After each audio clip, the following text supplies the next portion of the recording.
Everyone relax. This is TOFOP. I'm Charlie Clausen. I'm Will Anderson. Hello and thank you for watching. And if you are watching, you will know that we have a special guest in the studio with us today.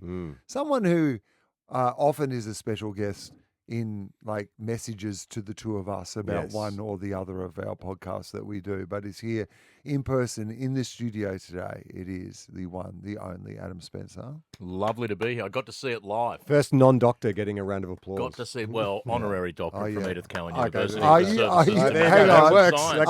an honorary doctor? Honorary doctorate, which is a weird, honorary. Is Dr. Dre an honorary doctor? Very good. Yeah. Honorary doctor of beats. Yeah. It's so honorary doctorates are where universities, and it's very flattering for whatever services you might have given to something, offer you a doctorate. And so technically, I am Dr. Spencer, but amongst doctor like PhDs and I would never sign something Dr. Spencer. But if someone calls me Dr. Spencer, that's totally cool and accurate. But you're not meant to play to it yourself, out of respect for people who've earned it through 5 years of academics. If someone asked on an aeroplane, is there a doctor on board? Exactly. Would you be willing to put your hand up? It would depend. Say honorary. And honorary, and is it a cardiac arrest, or are they having trouble working out which row they're sitting in? Has anyone on a plane yelled out, is there someone with a doctorate on the plane? I don't need a medical. I just need a absolutely ceremonial only. Is there an honorary doctor anywhere? And I should say, because you've touched on this about, I love being occasionally, adjacent to the pod. And I did mention this on one of the other things in the Everyone Relax family. But if anyone's ever listening and you hear a conversation here and you hear Charlie saying, somewhere in Australia right now, Adam Spencer's probably screaming at a radio. Well, one, it's not a radio. Good point, Adam. I am looking at my phone and screaming at that moment 90% of the time. There's a disturbance in the force. We feel it every time we're trying to add something up or speculate about something science related. We just feel the tremors of Adam Spencer. But there was I talked about this once. There was one, and you had to work something out.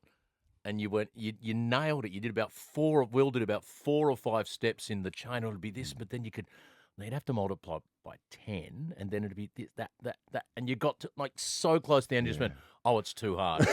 And I was looking at the phone, going, no, you're not. Just kiss him. Just kiss him. It's too hard, mate. Blah blah blah blah. Whatever. We've all got a calculator on our phone. So I do think that is it only honorary doctorates that you can get? Is there honorary? Because I think of the titles that you can have, and the ones they would have on a list if you're filling in a government form or whatever. They were professor or whatever other things that you might be able to have. Are there honorary versions of those as well, or is it just doctorates that you can be an honorary doctorate? If you hear someone who's an adjunct professor. Oh, yeah. What does that mean? I've heard that. Yeah. So that's normally a professor has started as a student, done a PhD. Yeah. Might have started as a lecturer, become a, blah, blah. Yeah. And then an associate professor and a professor. That's an academic progression. Yep. Adjunct, you've just come in at that level. At professor level. Straight in at professor How? level. Because of some expertise you've got. So Probably in the topic? Yeah. So Yes. if we launched a new centre in comedy studies and performance studies. Podcasting. We wanted you to come on and do something on the art of podcasting. You could just come and give a guest lecture. Adjunct Professor Charlie Clausen. If we wanted to attach you to the thing that you were full, we could use your name. And I mean no disrespect to them, but most adjunct professors have come in at that level because of some niche specialty in finance. Oh, man, we're all about niche specialties on this show. That's right. Oh, yeah, we have an professor of hagiology in 5. Specifically, this course is about the boy band 5, and we've brought in an adjunct professor. I've always considered this an adjunct podcast for exactly that reason. Yeah, I think that is true. So, yes, you do give us a lot of feedback on our podcast, not just mathematically, but also often the football world. You'll listen to our football podcast, Two Guys, One Cup. Not listening as much of late, I'll be honest with you. I'm interested in that. When your team's not going as well, because for a podcast like ours, where it would be rare that even when your team was going well, that we'd know who was playing for them or what they were up to. How engaged are you in the general football media this year? Yeah. Yeah. Are you feeling exhausted like us? we were speculating on the most recent. Well, I mean, not the most recent when people are hearing this, but on a recent one when we're recording this about what the Sydney fan base was going to be like after a sustained period of success, whether during this period of rebuild that they would immediately drop off and find other things to do in the city of Sydney. You, as our one example, speak on behalf of all. Yeah, So speak for for all. Teabag, as a massive Sydney Swans fan, we've had an extended period of success. Former number one ticket holder. Had a really tough season for a number of reasons we won't go into. And suffice to say, last couple of weeks have performed so badly that even you guys have noticed with the minimal football diet that you're on at the moment. It did stand out. We played really poorly last weekend to the point where people went, wow, that's a bit unusual. I think without doubt, we're pulling 40,000 people a game at the moment. Right. They're people who bought their tickets in last year's. You made the grand final, went so close, let's go better season. Without doubt, there will be some drop-off. What it'll drop back to is massively larger than what it dropped back to in 2009 after we dipped after 2005 and 2007. So the growth, the size of the supporter base is great. But as you said, if you had a choice between going and watching the Swans possibly get pumped by Geelong or doing some of the nose candy and going and watching Vivid, there are a portion of the supporter base who will not be tossing a coin on that one. No, they'll just be like, finally. Exactly. I've missed the last 5 Vivids. Exactly. I'll wait down by the Opera House. Bailey Smith will be down there with me after the game. We'll have a post-grand final. Post-grand final. It is interesting. It is interesting though. In the last 20 years, like you'd say, 20 years of success for the Swans. Yeah. Like how much of that? Because there'd be a generation of kids who've grown up with that, and whether it's in the DNA now, whether they're like, we'll turn up like West Coast fans, we'll turn up regardless. Well, I'd just be interested to know what portion of that are not like paying members, but like just people who will go and buy a ticket to watch the footy. I feel like if you were a person in Sydney who ran another event, the best place to flyer would be outside Swan. It's just like there's another thing on tonight, actually. Yeah, and because it is a remarkably, it's a very family fan base as well. And football's that. And as Broden's pointed out on his show, one of the best looking fan bases in all of the AFL. And you said once that like the pre-game entertainment, Driver Avenue comes alive. That's all a lot of fun. Yeah, the festival feel of just going to the game still has a Getting lot a drink of fun on Oxford Street beforehand. So built into it. When you watch the footage of the carnage last weekend, you see even at like 3/4 time when Siggy the Swan is doing their dance and the kids are getting into a bit of tay-tay or whatever. You see all these 7, 8-year-old kids just dancing crazy with their parents just sitting one row back with this ashen look on their face because they know what's going on. Yeah. So the festival feel of it all is still there, but it will be it'll be an interesting few weeks for the players. I mean, is there a chance that maybe we just bring more of the festival field like inside the ground rather than outside the ground? Yeah. Like, who cares about the football? Let's do the Macarena. Well, you know what I mean? Like they always have Cirque du Soleil down at the entertainment quarter at Fox. Can we not just like drag a few of the... Well, maybe if in the course of the game next time, instead of Dane Rampy climbing a post, a couple of French area acrobatists do that. Well, that's what they're swinging around. I'm saying like not even just like I mean, maybe it's even a mid-game thing. I was thinking it was like a halftime entertainment, but I'm actually thinking maybe fuse it into the game. Is there a chance that you just like to keep some? I mean, you know, they have that netting behind the goals at the start, like when they're kicking the ball through. Could we not incorporate some of that netting into some acrobatics as well? Maybe Spider-Man style going up and down the netting. You can cargo the net. And if you're willing to leap out from there and punch the ball before it crosses the line, you've saved a goal. And our special ambulance sponsor for this round will be waiting at the back. I have a distinct memory of going to the SCG kind of early Rocket Eid era. So like 95, 96, that's about right. Yep. And I remember it wasn't packed, but it would have been maybe 20,000. And whatever the mascot swan was called back then, Siggy the Swan, getting the crowd to do the Macarena at halftime, and sitting there as a Victorian going, "What the fuck is this? What's going on? Why are we doing the Macarena?"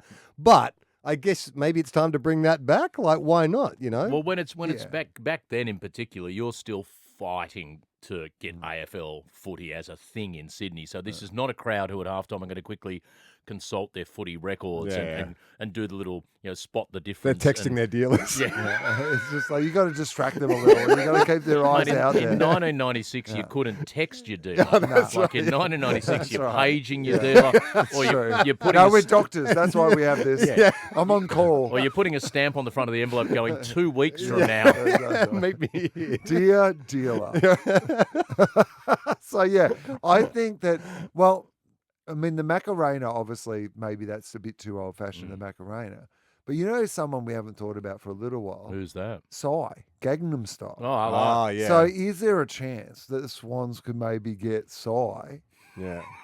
I'm imagining he would not be that hard to That's get what now. I mean, right? And bring this in is the time. Nick Blakey, Upper Lizard style. Everyone's like running like the lizard. We do a remix of like and they all do the lizard. Yeah, I can see it totally. What was the? I saw one the other day because there is a new controversial dance, and it's. Is it like a TikTok dance or something? Is it called the whisk? Oh, the I whisk. think it's the whisk. So if you think about a sort of figure eight, I think you sort of squat and you move your hips and butt in that sort of twirling whisk style, and there's someone's just dropped it in a film clip. All I'm going to say is, you add an extra loop to that. That's the ABC logo.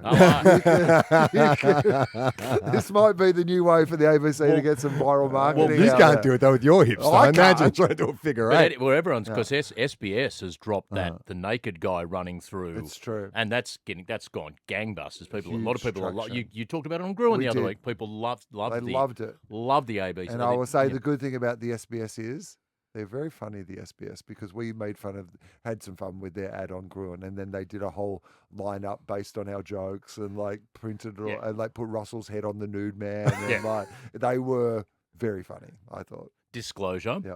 My wife works in media and comms at SBS, I was actually when she saw the clip that Gruen are doing on the ad, and has no idea which way it's going to go.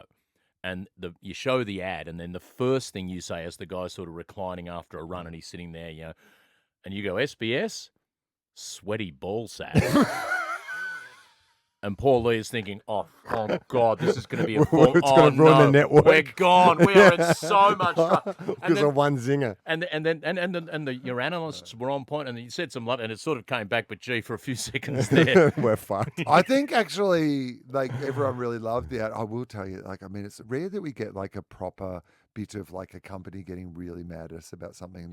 But it happened this year on Gruen because Allianz, the insurance brand, have this like Eagle ad, and we talked about it on the show, but we also, which is just a true thing, they were aligned with the Nazis back in the day. And I mean, anyone who has a history in that part of the world, if you're a now that you say, I didn't know that, but now you say it makes perfect sense. But the Eagles now in their logo, anyway. So we made a joke, and of course, I had maybe noticed in a meeting that if you arranged the letters of Allianz, you might get all Nazi. So maybe we made that joke as well and did that as the logo. So they're Turns not out sponsoring this the show anytime international branch were not particularly happy about that, and there were calls made at the highest level to the ABC. Oh, really? It was like a. They didn't just do a mock-up of Russell's head at the Nuremberg trial or anything like that to see the funny side of it. They didn't find that quite as amusing as the good people at the SBS did. Now, Will, why is Adam here? Good question. I mean, why is Adam here? Well, I mean, because we love having Adam on the show. But secondly, we talk about AI a lot on this show, and AI alarmism. And, as we've spoken about a lot, I'm worried about the effects that AI is not only already having on the world, like when it comes to information and disinformation and AI slop all over the world, and the effect that it's having on the arts, etc. However, I often quote the fact that my friend Adam Spencer has, at least in some areas, a more optimistic outlook about what the benefits would be, particularly in the, medical and scientific areas. And then we mostly then just move on to some other riff. So we thought, because I don't really, that's how far I know, but I don't really know anymore. And we thought maybe we could get him in and to talk about AI. Well, I feel like, especially in the last few weeks, and it'll be probably close to a month or two by the time people hear this, but with the release of Google's new, was it Evo? VO, sorry. I was at the opening of Sydney Film Festival last night, and there was a lot of negativity. Like a lot of very depressed filmmakers were, looking at what seems like will be an obsolete, discipline very, very soon. Like it's crazy what can be done. And the common refrain from people was, in the same way that the Blair Witch was made for like $8,000 and goes on to make $200 million, it's just a matter of time before someone in their bedroom makes a full film for $250 a month subscription. It goes on to make $200 million, and then every studio's like, bang, that's all we need. We can fuck off everyone else. Obviously, that's going to take some time, and I feel like there's a lot of ways this could unfold, but I think you're right. That like in a creative sense, the fact that anyone could do it means that at some stage someone will do it. And if it then becomes successful, then all bets are off at that point, right? That's what people tend to do. Anyway, we've got someone who's more expert than us in this, or at least has looked into it more than we have. Yeah. He's an adjunct professor. That's right. In the field of AI. An honorary doctor. Well, because I finished my last radio gig in 2013, and what I've been doing since then is I pretty much full-time MC conferences and events, or give keynote speeches at conferences and events. And with my nerdy maths background, those things tend to skew a bit techie. So I've been talking about AI and the potential it has since there was a big AI explosion in around 2016. This is pre-GPTs and large language models. And you might have heard when they beat the world's best Go player, that Asian board game, and they created an algorithm, these people called DeepMind, created an algorithm that they just showed it the rules of chess. Didn't get it to practice with any humans, didn't load up any previous games, no theory, just these are the rules, try and do this. And this algorithm went off and played 5 million games of chess against itself in 4 hours and went from being told the rules to being better not just than any human players, better than any chess engine humans have ever built. Right. So that algorithm was remarkably powerful. And in like half an afternoon. Yeah, 4 hours. It went to better than any human will ever play. Better From not knowing the rules, just being shown to being better, having never played a game before, right? Right. And so that algorithm by a group called DeepMind, and last year they won the Nobel Prize for Medicine because they turned that algorithm onto designing proteins and potential drug structures, and it's revolutionised. That was the big sort of AI awakening after this long winter. Your GPTs and large language models come around a few years later, and that's the thing that everyone's talking about now.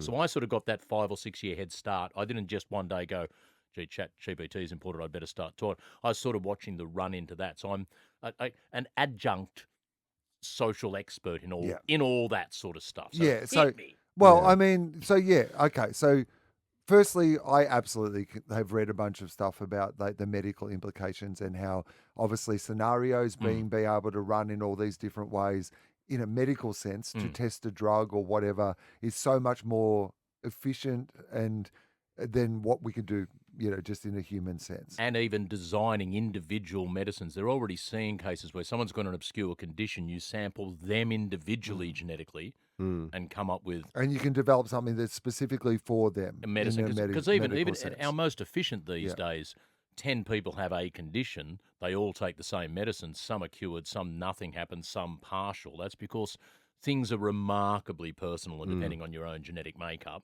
There's not prostate cancer, there's 13 different families of prostate cancer. Within those, there's subfamilies, and it depends if you've got a certain gene and that sort of... So personalised medicine is something that this wave of AI is going to bring us a lot closer to, and that in a lot of areas of health just changes the game.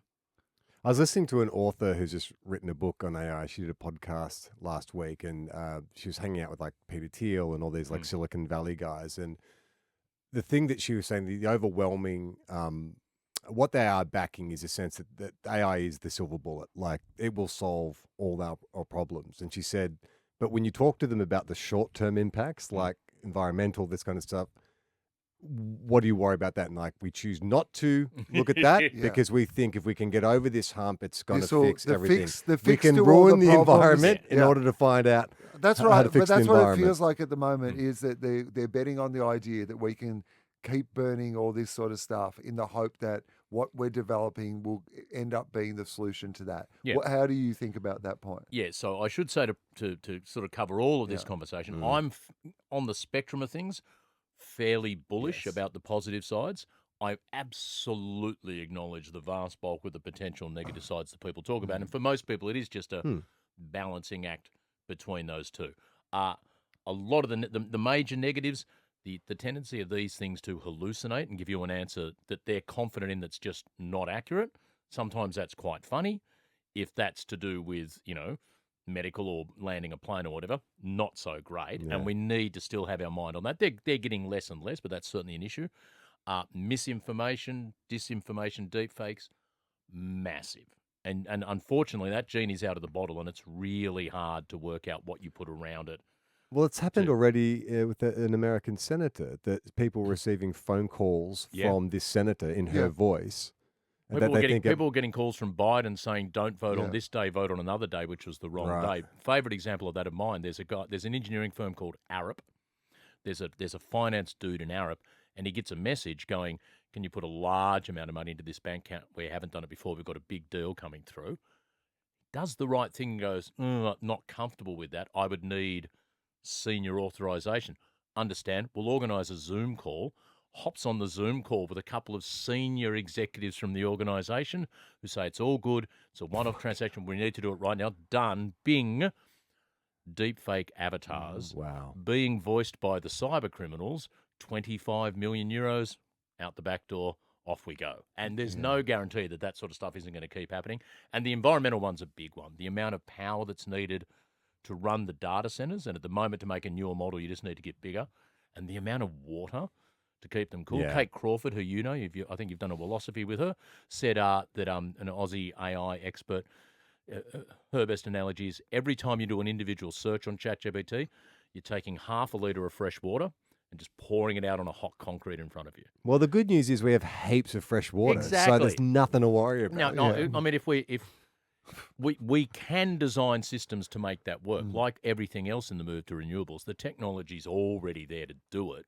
You just need the political will. They estimate if we don't, by 2030, 8% of all of America's mainland power appetite will go just to powering data servers and AI systems. So that's an issue, but one we can overcome if we choose to. One of the things that you mentioned was this idea of hallucinations, but also I've read theories around the idea of that AI feeding on itself is producing worse and worse information because information's out there and then it's sucking up its own information to be so the bad information, it's eating its own shit in a way that is making it worse. Is that a thing that is real? So at the moment, these sets are trained on data. The way you train a large language model is you just feed it millions of books, scientific articles, etc.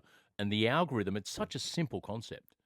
Just eating all this language, you just try and work out the next word in the pattern, right? So the example I give whenever I'm talking to people is if you ran around over the internet just eating every book you saw, every website, and you noticed the phrase, the capital city of Australia is. Now, there are some documents out there where the next word in that phrase is Sydney. There are fewer, but some where the next word in that phrase is Melbourne. There are no documents out there where the next word in that phrase is Perth. And when I talk in Perth, of course, at that stage of my talk, I say the word Hobart. You want to get paid. I'm not an idiot. The vast bulk of documents, the next ChatGPT, where do Perth have? and the next word in that phrase on the vast bulk of documents is Canberra. Yeah. So if you ask ChatGPT or Llama or Claude, hey, what's the capital city of Australia? It will answer with great confidence, Canberra. And the data it's been trained on is sufficiently accurate that they're going to nail that. You can ask these things really basic logic questions, and if they haven't seen one like that before, they get it spectacularly. I've got a 5-litre jug and a 2-litre jug. How do I measure out 3 litres of water? We'll just pour the 5. That's in Die Hard with a Vengeance. I know. Yeah. Pour the 5 into the 2 and there you go. Yeah. According to ChatGPT, 11-step process that ends up with now the 2-litre bottle has 3 litres of water in it. So it makes no sense at all, right?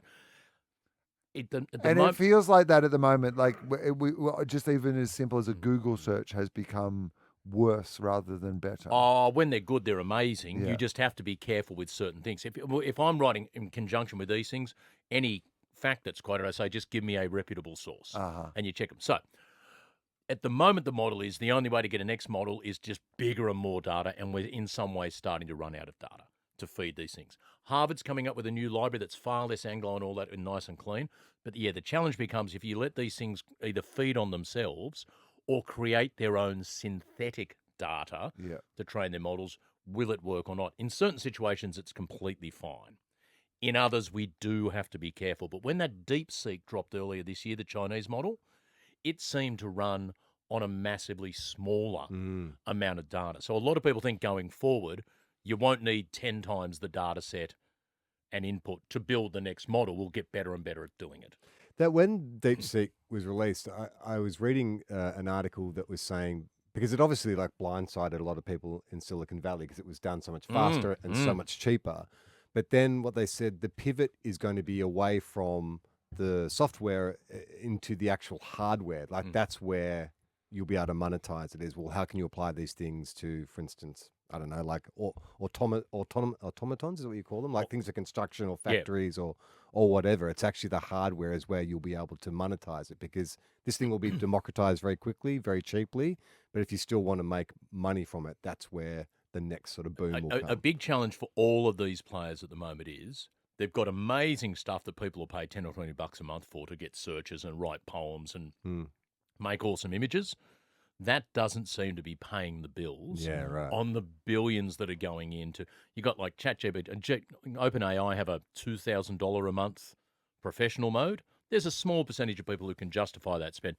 Not enough can. A lot of organisations look at Microsoft Copilot and go, but if we sign everyone up, I don't know if we can afford to find actual enterprise applications is the real friction point at the moment. Because, so this is what worries me. Because obviously, my thing that I always come down to with this is that, like, the problem is the people who are in charge, right?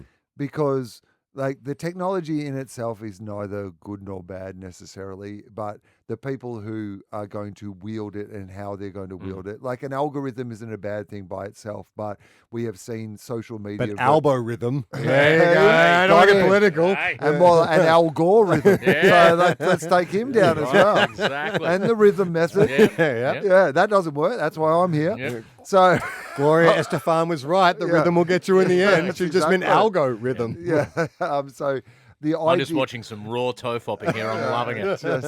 The idea that it is good is only informed by the people, like the humans who come up with like what the algorithm like focuses on or favors or whatever it might be. These companies are built off like a lot of the people who are in this same game are the big Silicon Valley companies that are already there. Like, because they know this is the next evolution and they haven't got the most amazing track record when it comes to a whole bunch of things, including the business models of Silicon Valley, which have been promise everything, get everyone hooked and blah, blah, blah, and then the pivot to it being... They're the technocrats. Yeah. And then the pivot to it being awful. You know, like, so we've seen it with so many social media companies or Uber or whatever, where you're like... You mentioned on a recent TOFOP, I think it was Meta, openly saying to companies, we'll give you data on when people are not feeling great about themselves. You can push them. Yeah, openly saying, not hiding it. Yeah. Saying, and this was in Australia where this happened, going out to the market and saying, no, we say to our advertisers, we can tell you when a teenage girl is feeling insecure about herself because our algorithm recognizes if they erase a selfie that is on the Instagram page, we know that is a sign that they feel. Hit them with some retinol right now. Right. Right? We can do that. And they're not just going, here's the thing we can do, but here's a, like... leading with it. Right.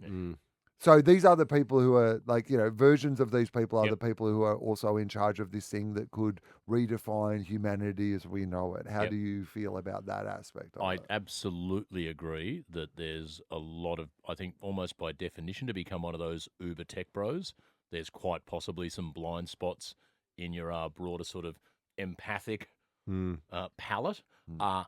The interesting thing about these technologies is they do, to an extent, seem democratizable, where people can take some of the open source stuff that's out there and do their own remarkably on the cheap. There was something done earlier this year by a couple of Korean guys, from what I recall, who have no background in coding or programming themselves, made a voice imitator for a fraction of the cost of the professional ones out there, and it was really effective. Now, what you use voice imitators for and whether they're good things, separate question and a valid question, I do think a lot of people will be able to access these technologies and build their own products without needing to be the boss of Microsoft to do so. I think if anything, these things are a little bit more democratized. There's possibly and hopefully a degree of positivity because about like that. there's, I mean, as an artist, that thing that you were talking about before about like someone in their bedroom can make like a movie that like is seen by all these people.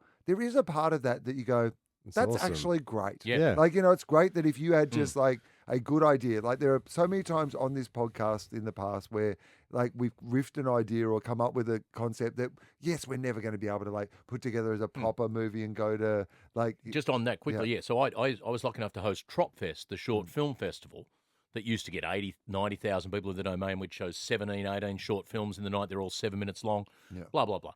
Yeah, the launch pad for some great actors and directors now who are making motion pictures and all that sort of stuff. I started on TROPFest where you could only make a film if you knew someone who worked at the ABC who could pop in on the weekend and borrow/nick a fully professional camera and you blow it in 48 hours over the weekend and film. I was there in TROPFest when something shot on an iPhone won for the first time. So at that journey from if you don't have a professional cameraman, excuse me, if you don't have a professional camera person, you cannot make a 7-minute film through to, mate, I've got a phone, you just had a great idea. Say that again, bang. That's awesome. That's democratization. At this stage, with these early technologies, which are still pretty average at making film, we're still in that sort of honeymoon period where both professional filmmakers are using these things in saving time in editing and all sorts of stuff to get something like Furiosa. Well, I was going to say, I've referenced Furiosa several times on this podcast because you told me this thing and then never really been able to fully tell me what you told me. My understanding was with Furiosa, when normally if you've got a big like action scene, you'll film it and not until George signs off on it, yeah, we'll take this one, do the editing people start doing any work and then blah, blah, blah. If at the same time as the film or before the scene even happens, you avatar it out and send it through. And he does like very extensive previs already and storyboarding. So you can get 90% of what's going to happen. The editors do the first, second, third, fourth, fifth, sixth, 12th draft of the edit, then get dropped, okay, this is the footage you're using. Okay, we'll finish it from here. Yeah. The person involved in that process was claiming the actual release date of the film came forward months and months because of that process. So if you want a movie that's got a relevance, i.e., it feels like it was made yesterday, you're far closer to that sort of thing at the professional level. Yeah. And at the amateur level, people can now make. I made a little thing the other day of just a series of photos of me doing a gig that I wanted to put on LinkedIn. Yeah. Made a little reel, and I just created some AI music on one of the music platforms in about literally 2 minutes. It was awesome music and made that little thing I created 1,000 times better. We're still at that phase now. Gemma was playing around with Da Vinci, and she was. What's Da Vinci? It's like it's an AI. You can make video, basically AI video. So she was like, she just started putting in a couple of prompts, and so I can't remember what it was, like a man walking over a sand dune to see blah blah blah, and so that came up and looked pretty janky. But then the fine tuning of it, where she could actually put in like camera moves, like it's a slight, Sweeps. pan to the left, distortion, there's heat glaze. Like when you start adding, so there is a level of skill and artistry that goes into it in the same way that someone who does post-production now would have to do it. But it will get faster and faster, and it learns. So now, like every time she was putting it in, the program she's using or the project window she was using has a concept of her style. Nuance. Because every director has their own aesthetic. Jem has a specific visual style. And so when she's saying, next time she goes to use that program, she's like, oh, I want a, sweeping shot. It can do it in 2 seconds. She doesn't have to add all the other imperfections like that. The Google one where they released all the, you would have seen the stand-up AI guy doing stand-up. Yeah. And then there's a guy in the mountaintop. The mountaintop one, that spooked me the most because it wasn't just like completely indiscernible from real life.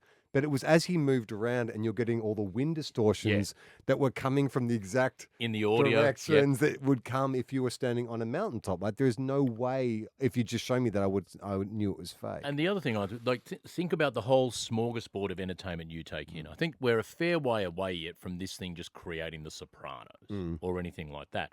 But look at a Transformers film. Yes. Right? As far as I know, Transformers was made entirely by a computer. There's just nothing human in that for me, right? And so if you want to just hop on a plane, take your brain out, put it in a bucket, and just watch two robots beat the shit out of each other for 90 minutes, do you really care? Or if you want to be able to make it and influence the ending yourself. If you found out, though, that it was actually two actors in very complex like prosthetics, like that would be like a reason to watch it, wouldn't it, as well? Well, that's the thing. I think you'll certainly have a world where there's I don't think I have any great interest in reading a novel, even if it's great if I know it's been generated by AI. The fact a human's written it probably still matters to me. Somebody said the other day, if I'm listening to my background German techno, I really don't care if it's two guys called Fritz and Stella who've made it, or if it's been generated entirely by.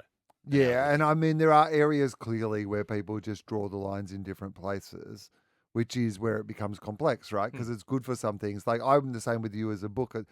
Someone said, why would you bother reading something that nobody bothered writing? And I was like, yeah, that kind of makes sense to me philosophically. But there are other areas. If I'm having sex with my sex bot and the lines it's saying to me are just being generated by an algorithm, that's horrible. Yeah. If my wife has preloaded those lines in and chosen them herself. She's doing that. In fact, maybe she's doing them live. That makes... We're doing it live. In the corner with a headset. Just piping them through. Playing PlayStation in another room. Yeah, that's right. No, hang on. Yeah. No, tickle me there. Yeah. I'm back. You're the best. Yeah, I'm on a work Zoom, darling, but if you want to pop into the bedroom, I'll be with you in 5. It's the SBS. They'll be fine.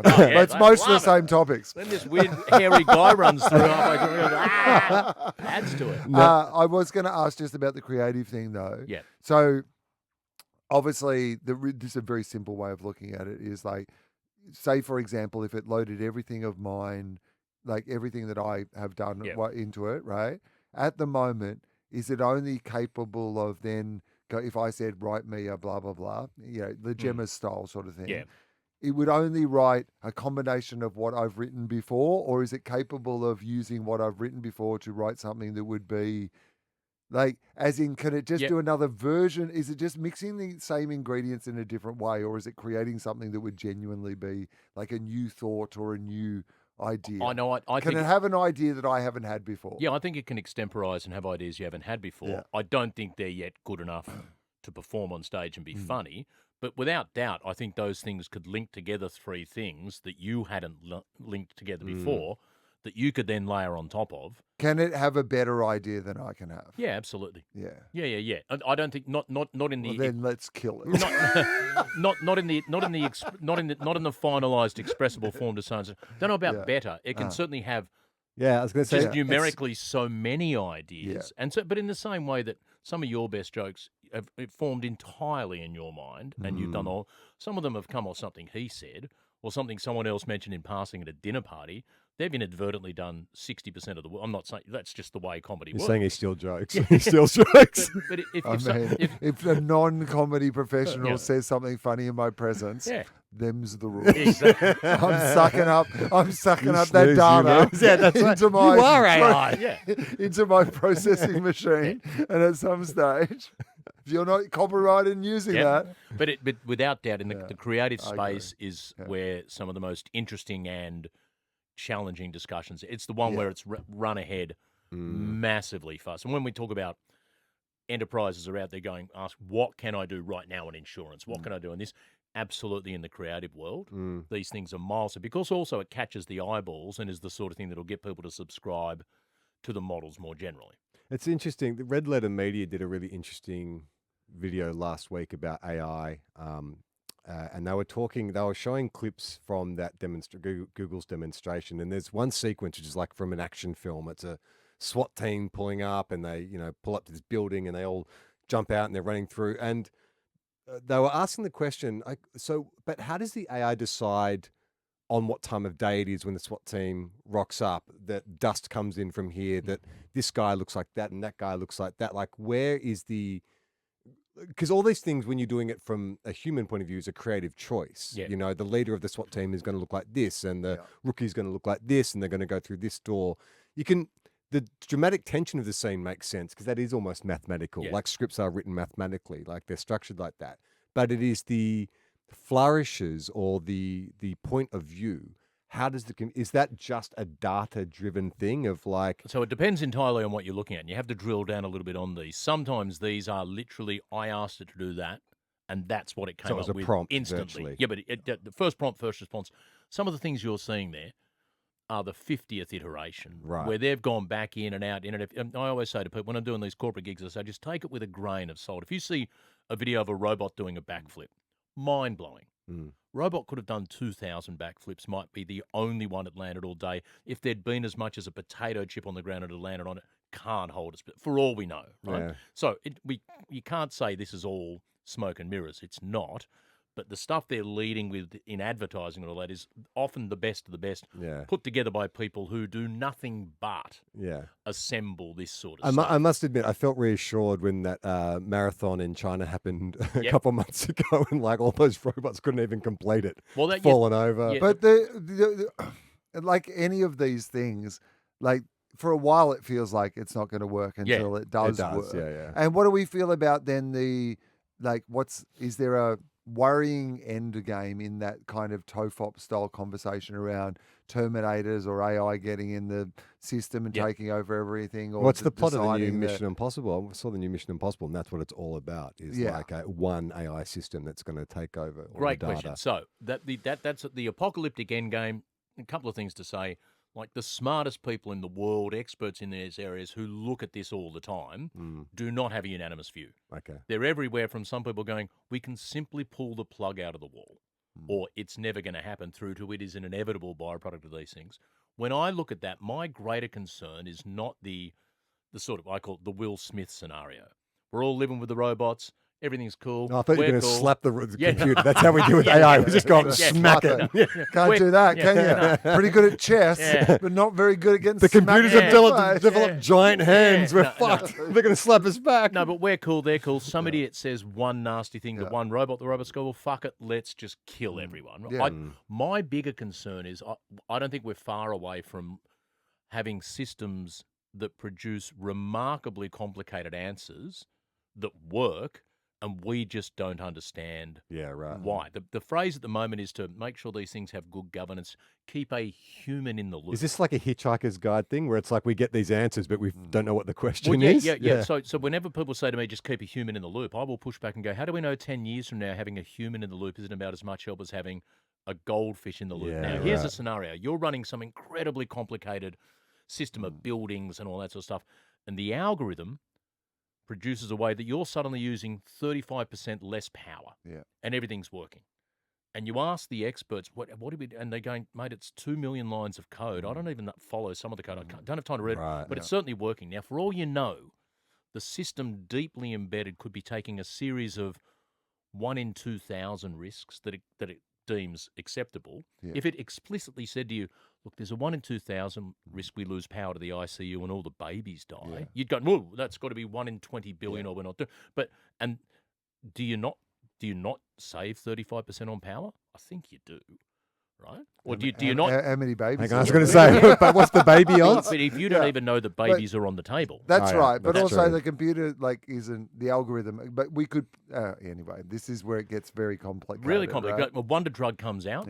Do you wait and do the standard 15 years of human trials to make sure there's not some third phase thing? Or do you start saving people's lives tomorrow? And then we're doing that 10 years, everything. Mate, we're doing that with Ozempic now, right? That has no AI behind it at all. We have that sort of risk tolerance, but I think my biggest sort of, not nightmare, but challenging loss of control scenario is just really complex decisions being made that we don't understand, because there's no reason to assume that our intelligence is where it tops out. Yeah. No. I mean, I've met people. Yeah.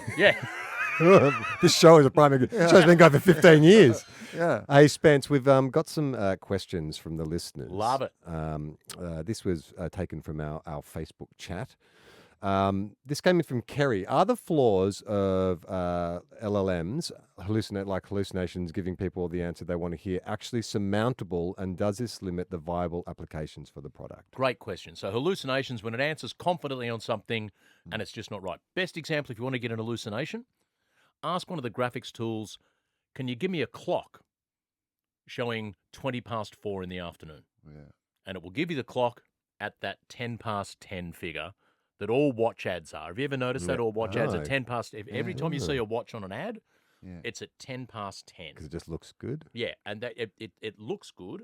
It shows off the brand name. It's a nice symmetric thing. If you've got any added features like a second, you can see it all, right? Okay. 99.9% of watch ads are at 10 past 10. Okay. So whenever any model has been fed on, this is a watch, this is a clock, this is a watch, it just thinks a watch is a circle with 2 lines on it like that. You can say to your brilliant LLMs, no, stop, just move the smaller hand a bit. I want a digital clock that says 3-25. And it just, so the training data has meant it makes mistakes. We're getting massively better at it. And a little wrinkle on it, when it comes to creativity and problem solving, actually a lot of the best ideas we have are hallucinations. We come up with something that's not actually right or doesn't fit within the model as we think. People go, well, hold it. Now, I know that sounds silly, but hold it. Actually, yeah, why don't we do it in reverse order or whatever? So there are some models that actually deliberately rely on hallucination as a creativity part of problem solving and truly abstract thinking. This is one of the things where these things are powerful. If you're ever sitting around a table in a corporate situation, you go, a lot of white middle-aged guys around this table, dude. What would a 20-year-old kid who only speaks Chinese say to this proposal? Well, let's just let's get the LLM to play. What would a free market libertarian say to this? What would get the LLM to play that role in discussions? And you actually find it's really good at stimulating, making you think things that you would not have thought before. Counterpoint. You're at a boardroom with a bunch of old white men and you all need to hallucinate. Someone just pulls out a bag of mushrooms. It's like, let's fucking blue sky this shit, man. Let's fucking come up with some fresh ideas. Yep. This came in from Tracy. What's Adam's thoughts on the best use of AI going forward? Have you got a couple of kind of favorites? Of all the things that are going to change, the thing that I think's biggest of all that is spoken least, we are moments away from a world without language barrier. Think about that. Yeah. We are the world we all grew up in, where there are places on earth you'd never go on holidays or work. You could never sit down with someone and have a serious, deep conversation because you just speak different languages.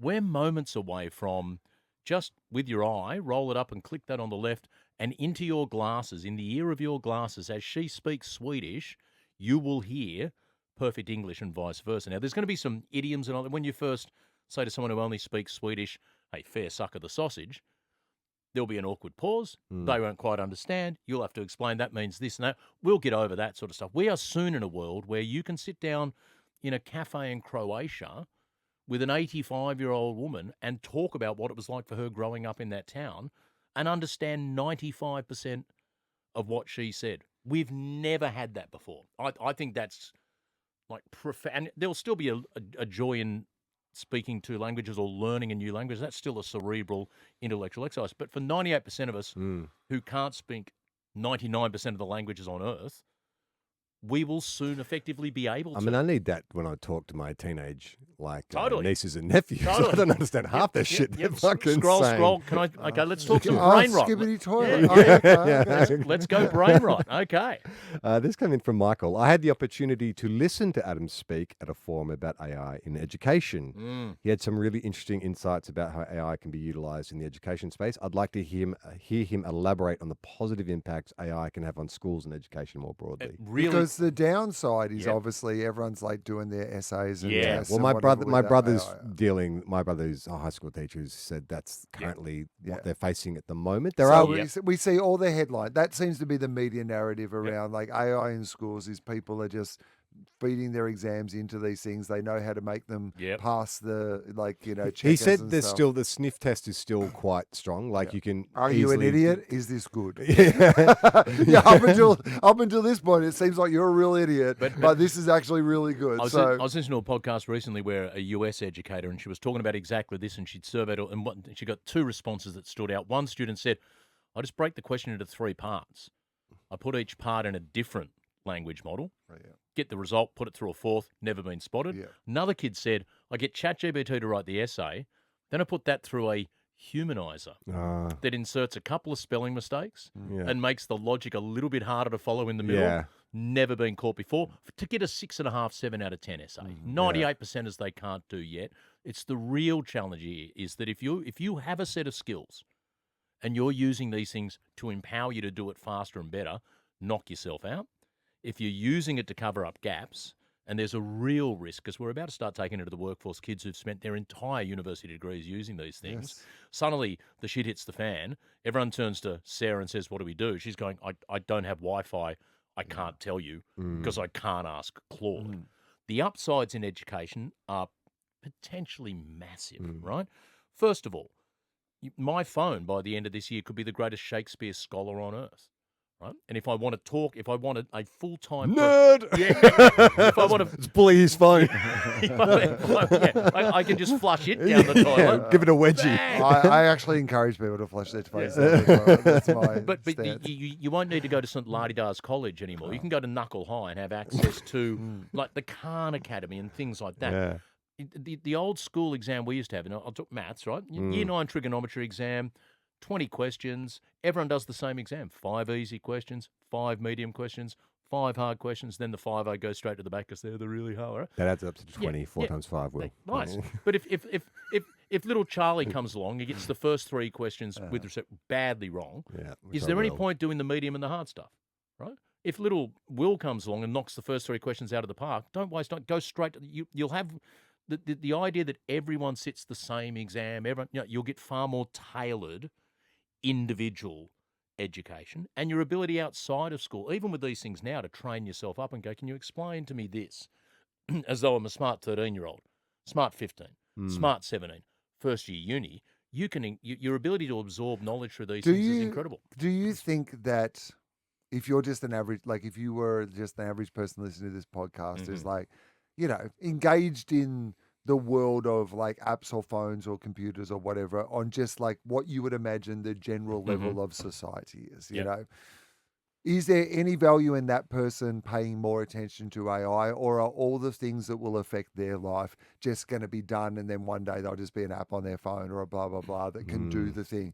Do they need to be like working with these things now, or are they just all going to get so good that one day you'll just go to your computer and go, I need to be able to like translate this to French or whatever, and that it just does. No, there is a point where we'll look back and laugh that we thought what we had now is amazing because it will be so much better. I think with all these things, being on the bus from the start still does help, even though technology is so much easier these days to implement. But if you had an issue with your phone or your computer, there are certain people you'll ask. They've probably been on the bus right from the start because they've grown and evolved with the technology.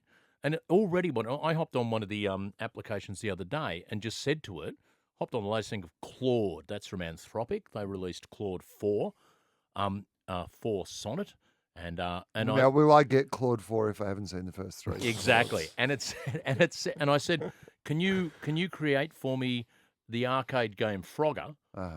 Instead of a frog going across a river, can I have a monkey run it across a highway dodging trucks and buses? 3 minutes later, bang, it's just there on the screen. Say to it, okay, it moves a bit fast, it's a bit hard. Can you slow down the trucks and buses? Can the first 5 levels be really easy to get? Within 10 minutes, we had a working arcade game on my laptop. It had done all the coding. I'd then license free steered the redesign, right? You've already got that access if you choose to dip your toe into these sort of technologies now. I think it's massively worth, because it's not as difficult to hop in as people assume. You look at one of those VO things and think, okay, I could never make that one. No, you probably couldn't.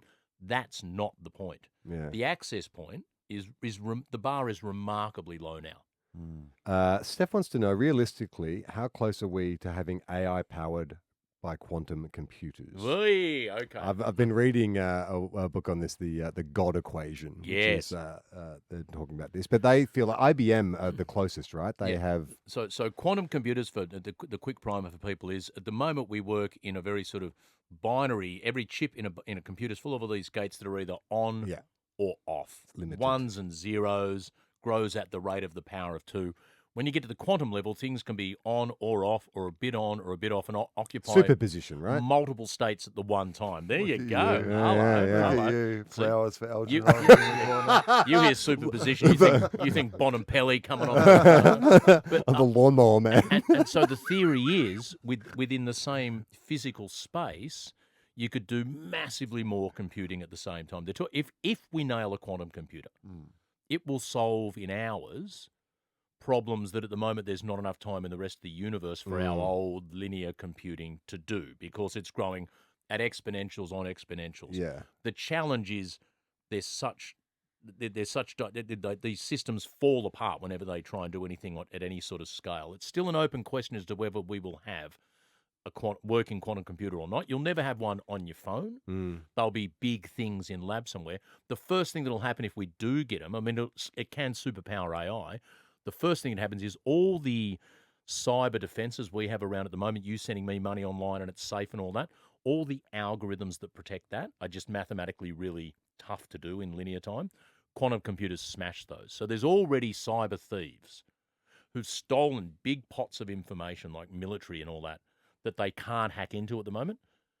They're just sitting on it because 5 years, 10 years, 15 years from now, when quantum comes along, they've suddenly got the key to that. So the biggest fear in this sort of space when quantum drops is suddenly this unleashing of stolen data and secrets going back decades suddenly become open because you've got the keys to that castle. Yeah. This is the final one. This is from Nick. What is the climate?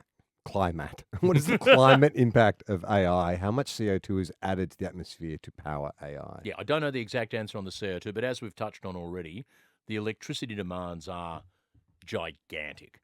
And they're just, on the current models of you only get bigger by building more and getting bigger, rapacious. And if we don't do something about it, quite significant.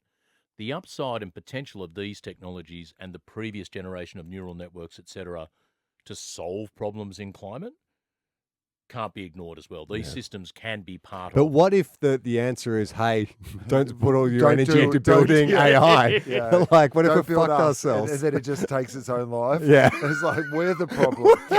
That'd be amazing. AI just commits suicide and we've got nothing. We've noticed that the biggest draw on the environment is us. Yeah. So we're shutting down. It does the Bruce Willis, goes out onto the asteroid holding onto the missile while Aerosmith play in the background.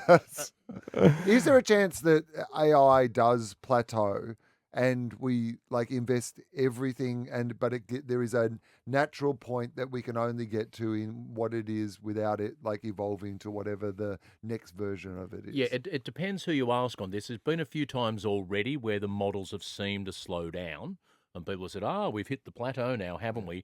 And the vast bulk of times they've then kicked up again. We've just slowed down because I think, and I'm an outsider on this question, but I think it's purely an investment challenge. If we put enough money and just keep ramping enough resources into these, I don't see any reason why they tap out any time in the near future. I've got a mate at the University of Sydney who's literally one of the best mathematicians in the world, and we would have thought cutting edge pure maths is the sort of thing these things will never. He has solved problems in his field with the assistance, not of a chat GPT, but that previous thing that broke chess and all that, where he showed me this beautiful formula once. It was quite a pornographic image for me, just up there. I didn't really understand it. He said it's the answer we came up with was blah, blah, blah, plus yada, yada, yada. The blah, blah, blah, that's exactly what we humans thought the answer would look like. The yada, yada, yada, the AI steered us to that. And when he looks at the maths behind the yada, yada, yada, he gets it. But it's right on the edge of what he can comprehend. And in the same way when that thing was breaking chess, there was a chance that the way we and our chess computers play is about as well as you can play chess. Maybe it just gets to that and plateaus. It caught up to us and our computers, nodded for a second, and then laughed at us in the rearview mirror. Did you guys know you can flip the queen upside down? exactly. She becomes invincible. And then she becomes superpowers. You can just use a salt shaker if you haven't found a rule. Make the horse do a head spin. Exactly, right? Give it a knife.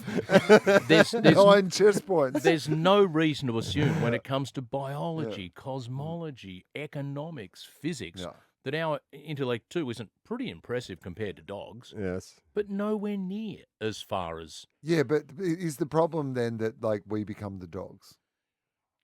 Conceivably. Yeah. Yeah. Yeah. Woof, woof. That doesn't feel like... Hey, now, Adam, thank you so much for coming in. I know we're running short on time and you've been very generous with this. Thank you. But it is TOFOP, and I think this is the first time we've done with this guest. Can we crack that pack with a guest? Yes, let's do it. Hit the sting, Special Mike. guest, crack that pack. Now, I walked here from King's Cross and past many an outlet that was selling. Crack that pack. Not that one. Oh. Not that one. Crack the do other you want to do pack. that? Do you want to do that one? Have you heated You no, I've got another one. It's all right. So I went past one of those tobacconists. Oh, yeah. Is that what you call them? Tobacconists that like they sell drug vape paraphernalia shops. and biscuits. Vape shops, aren't they? But this is the TV Snacks Malt Stick Edition. So before we crack this pack, just give me your thoughts on TV Snacks in general. Are you a fan? I don't recall eating those for a while, and I don't mind a biscuit. So the fact that I haven't done it for a while suggests they're probably not in my top quite a few. I quite like a TV snack, but the malt stick is what intrigues me because we've done a malto milk episode of TOFOP. Yeah, you go first. Yeah, you go first. That's right. They're little. They're little. They're tiny. Delicate. Yeah. If you measure it from the base. So you take an inch long in the old. We'll take a bite, Adam. We'll get your thoughts shortly. But I do love a TV snack. I don't know. I worry with this. It's like when they make the white chocolate Tim Tam. Do you need to trick up a TV snack? It's just a biscuit with dark chocolate. This is milk chocolate with a malty biscuit. I don't know if it's going to be any good. Will, you've got thoughts. Come back to me. I don't like it. I don't enjoy that at all. What do you think, Adam? I prefer milk chocolate to dark in the vast bulk of scenarios, so that would be a slight advantage to me. But it does, as someone who's only going to eat biscuits a certain percentage of the time, I would feel I've wasted a bit of biscuit time on this one. There's nothing about that I don't mind it. I think it's okay. What are you talking about? I think it's like a better version of the Malteser. No, that's the second one. Oh yeah. I'm going double dipping. What? Better than Malteser. You've gone the Malteser whole biscuit. Oh right. You've gone the whole thing in the mouth at once. I think you got to try that. Try the whole thing. Oh, I'm going to try the whole thing. Got a mainline. We'll put the whole thing in your mouth. Yeah, put the whole thing in. I think it'll change your opinion. I think you need all the flavors together at once. You've got a deep snack it. He doesn't look happy. You are right. Yeah, it is better. They're only small, so I think you are meant to. If you have one whole one, I think you do get. But still, it's very claggy. If you take it as a nibble, you sort of notice the inside and the chocolate. That's if right. you go the full outside, hit by the chocolate, and then there's a gentle afterthought of malty biscuit. Are you familiar with our ranking scales? We've got A through to F. And how does that work? I don't fucking know. S tier apparently is the best. I don't know how that works. S tier is the best. I don't know why. Why? It's translator. like, I mean, there's other it's Sigma. Yeah. Sigma is that what? Okay, yeah. Sigma. Right. Sigma. Okay. Did I know that and I just forgot? Yeah, we've talked about it before. The Greek letter, the S, often used in a sum, like a geometric sum, like the sum of n through to 1 through to n is the sum of n squared. Okay, so how do you in your Greek? Your Greek rankings. What have the Greeks ever done for us, by the way? Exactly. How do you rank that? Where do you put it? I'd give that somewhere between a delta plus and a gamma minus. Oh, that's pretty damning. What about you? Yeah, I would say yucky. Why yucky? I don't like it. I'm going to say a D. I'm going to say B minus. I think that's Really? fine. I reckon that is you're working, you need a little snacky snack while you're working, just throw a couple of those. Just chuck it in your mouth. A couple of handfuls. It's Yeah. not something I'd go out of my way to buy or look No. for, but if someone dropped that in a little plate for me while I was working, I'd be happy. I think if you were talking to the people who manufactured this and you offered them Charlie's offering B-. Would you like to go to someone else? They would break your hand shaking on the deal. Yeah, but we've never. B-. We came in here, we said we thought we were an F. We thought it was Z grade. I said, if we get he's the nearest C, this has been a victory. And this guy's given us a B-. We didn't know there was that letter in the alphabet. I was at a parent-teacher evening with one of either my two kids or two stepkids, so sufficiently vague. Sufficiently vague. Yeah. Or there's someone else that you just were popping in as the specialist. Yeah, they don't let me do that anymore. But parent-teacher things are great, but I've been to enough of them now that there is a slightly weird vibe when I sit down with the maths teacher, because they statistically more likely, don't know as much about maths as you do. Well, no, that they know that I know a bit about it, and they know less, and they probably know heaps less than you do. And my kids have all. You go in with your honorary doctorate, just like shot in their face before they start talking. They say, Mr. Spencer, doctor. Yeah, exactly. You don't mind, but this child or stepchild of mine, and the teachers actually talking him or her up and saying, you're going quite well, this and that, and it's all feeling really good, and much like that sort of B- moment. And then he said, there's one thing you could do a little bit better. You haven't handed in much of the homework in this course. It's an online. Yeah. To which that child's reply was, is there homework in this course? And in the same way that the TV snacks people would have gone, is there such a thing as a B? When she said, is there homework in this course? I went, oh, for fuck's sake. Because why should there be? If you're just doing all the work at school, you don't need homework. Homework's overrated, dudes. Look where we are. Yeah. We didn't do our homework. Now we've got our own podcast. Exactly. Our own middling podcast. We've been doing for longer than anyone else. Yeah. We'll be the last ones to stop. That's right. And you can't stop us. You've tried. Whoever I'm talking to. Let's do our quick plugs. We'll get out of here. Best way to support us is still patreon.com/everyone-relax. Ad-free episodes, early episodes, full videos, heaps of great bonus content. Will? I'm on tour, comedy.com.au, including, I'm just going to announce that I'm going to be in Montreal at the Just for Laughs Festival, because I think by the time people are hearing this, I'm almost there. So, I know How long since you've done Montreal? Well, so pre-pandemic, so 2018 maybe, or 2017. But the festival went, it shut down. That's what I thought. Yeah, and so they're restarting it, which is great. Is this the first one back? Yeah, first one back. So they've invited me and a bunch of other funny people from all over the world to go and be part of it. So I'm excited about that.